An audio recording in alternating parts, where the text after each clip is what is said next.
കേന്ദ്ര സർക്കാർ കേരളത്തോട് കാണിക്കുന്ന അവഗണനയ്ക്കെതിരെ LDF തരൂർ മണ്ഡലം കമ്മിറ്റിയുടെ നേതൃത്വത്തിൽ വടക്കഞ്ചേരി ടെലിഫോൺ എക്സ്ചേഞ്ചിലേക്ക് മാർച്ചും ധർണയും നടത്തി.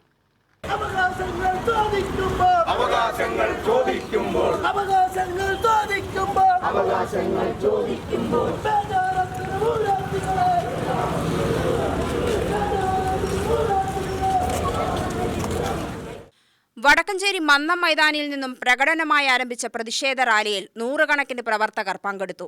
ആമക്കുളം ടെലിഫോൺ എക്സ്ചേഞ്ചിന് മുൻപിലെത്തിയ പ്രതിഷേധക്കാരെ പോലീസ് തടഞ്ഞു. തുടർന്ന് നടത്തിയ പ്രതിഷേധ യോഗം CPM സംസ്ഥാന കമ്മിറ്റി അംഗം CK രാജേന്ദ്രൻ ഉദ്ഘാടനം ചെയ്തു. ആ കേരളത്തോട് ഇത്രത്തോളം വിവേചനം കാണിക്കുന്നതിന് എന്ത് ന്യായീകരണമാണ് കേന്ദ്ര ഗവൺമെന്റിന് പറയാനുള്ളത്? കേരളത്തിൽ ഇടതുപക്ഷ ജനാധിപത്യ മുന്നണി ഗവൺമെന്റ് ഭരിക്കുന്നു എന്നതിനപ്പുറം മറ്റെന്താണ് കേരളത്തെ അവഗണിക്കാൻ കാരണമായിട്ട് കേന്ദ്ര ഗവൺമെന്റിന് പറയാനുള്ളത്? അതാണ് കേരളത്തിലെ ജനങ്ങൾ ഒന്നടങ്കം ചോദിക്കുന്നത്. ഇടതുപക്ഷ ജനാധിപത്യ മുന്നണിയുടെ മാത്രം പ്രശ്നമല്ല, കേരളത്തിലെ 3.5 കോടിയോളം വരുന്ന മലയാളികളുടെ ആകെ പ്രശ്നമാണ്.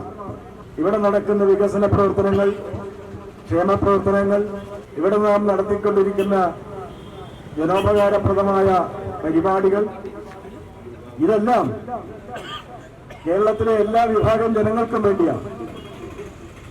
ഏതെങ്കിലും ഒരു പ്രത്യേക രാഷ്ട്രീയ കക്ഷിയിൽ വിശ്വസിക്കുന്നവർക്കോ ഏതെങ്കിലും ഒരു പ്രത്യേക വിഭാഗം ജനങ്ങൾക്കോ വേണ്ടിയല്ല. അങ്ങനെ കേരളത്തിലെ എല്ലാ ജനങ്ങൾക്കും വേണ്ടി ഇത്തരം വിഷയങ്ങൾ ഉന്നയിക്കുമ്പോൾ ഇതിന്റെ ഗുണഭോക്താക്കളായിട്ടുള്ള BJP-കാരുണ്ട്, മറ്റ് രാഷ്ട്രീയക്കാരുണ്ട്. അവർക്കെല്ലാം എന്താണ് ഇക്കാര്യത്തിൽ പറയാനുള്ള അഭിപ്രായം?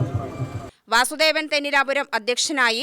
വിവിധ പാർട്ടി നേതാക്കളായ K Ramachandran, Thomas John, Reji Ullerikkal, Ramakrishnan, Sreenarayanan, TM Sasi, T Kannan എന്നിവർ സംസാരിച്ചു.